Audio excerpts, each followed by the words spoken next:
Hello बच्चों, let's see the question. कह रहा है कि कंप्रिहेंशन दे रखा है, तो एक in addition to the standard पढ़ लेते हैं बेटा।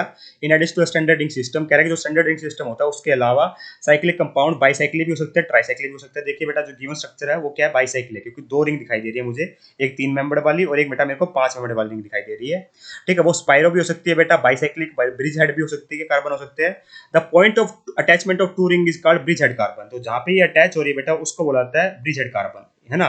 सम bicyclic compound like camphor are commonly found in plant, ही प्लांट वगैरह में पाए जाते हैं बेटा। अदर लाइक नोवरवोरेन वगैरह सिंथेसाइज किए जा सकते हैं लैबोरेटरी में। The formal name of bicyclic and related ring system are based on total number of atom देखे जाते हैं बेटा।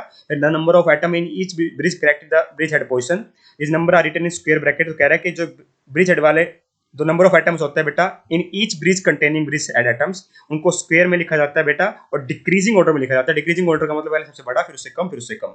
स्पाइरोसाइक्लिक compound have two fused rings होती है बेटा, रिंग्स होती है, but only one bridge head का एटम होता है। Spirocyclic compound namely like bicyclic compound but have the prefix spirocyclo. Spirocyclo के लिए हम क्या यूज करते हैं बेटा, प्रीफिक्स स्पाइरोसाइक्लो यूज कर रहे होते हैं।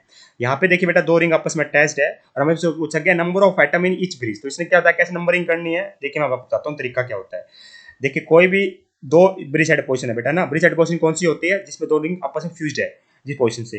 तो आपको बस ये देखना है कि मेरे को इस ब्रिज हेड से इस ब्रिज हेड पे पहुंचने के लिए कितने कार्बन एटम को पार करना पड़ेगा। तो यहाँ पे 3 तरीके है बेटा।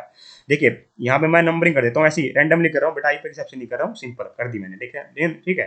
तो आप मेरे को बताइए कि यहाँ पे कितने तरीके हैं मैं यहाँ तक पहुंच जाऊँ। तो एक तरीका तो बेटा ये है कि मैं इस तरीके से जाऊँ, एक तरीका ये है कि मैं इस तरीके से जाऊं, और एक तरीका बेटा मैं डायरेक्ट जाऊं, है ना। तो देखिए यहाँ पे जो स्क्वायर ब्रैकेट के अंदर लिखते हैं हम तीन तरीके हैं, तो 3 बार लिखेंगे बेटा। अब कैसे लिखते हैं बेटा, डिक्रीजिंग ऑर्डर में लिखते हैं। तो अगर मैं इसको देखूं बेटा, तो यहाँ पे कितने कार्बन आइटम आ रहे हैं बीच में वो देखना होता है। तो इस साइड देखो तो 1 2 3 3 कार्बन आइटम आ रहे हैं, तो यहाँ लिख दो बेटा मेरा 3। इस साइड देखो बेटा, मेरा केवल 1 कार्बन आइटम आ रहा है, तो यहाँ लिख दो बेटा डॉट लगा के 1। इस साइड देखोगे तो बेटा मेरा 1 भी नहीं आ रहा, डायरेक्ट कूद पा रहे हैं हम ना। बीच में कितने कार्बन आइटम आ रहे हैं, दोनों ब्रिजेट के बीच में 1 भी नहीं आ रहा, तो 3.1.0। तो इस तरीके से बेटा स्क्वायर ब्रैकेट के अंदर लिखा जाता है जब हम इसका पूरा आयुपेक नेम लिख रहे होते हैं। तो हमसे ये पूछा गया था number of atom in each bridge कितना होगा बेटा मेरा, 3 ब्रिज है बेटा यहाँ पे, एक में 3 आ रहे हैं बेटा, एक में 1 आ रहा है, एक में 0 आ रहा है, 310। तो ऑप्शन नंबर 2 परफेक्टली करेक्ट हो जाएगा। तो जितने बेटा नंबर ऑफ कार्बन एटम दो ब्रिज हेड के बीच में आएंगे बेटा, उनको कंसीडर करना होता है, ठीक है।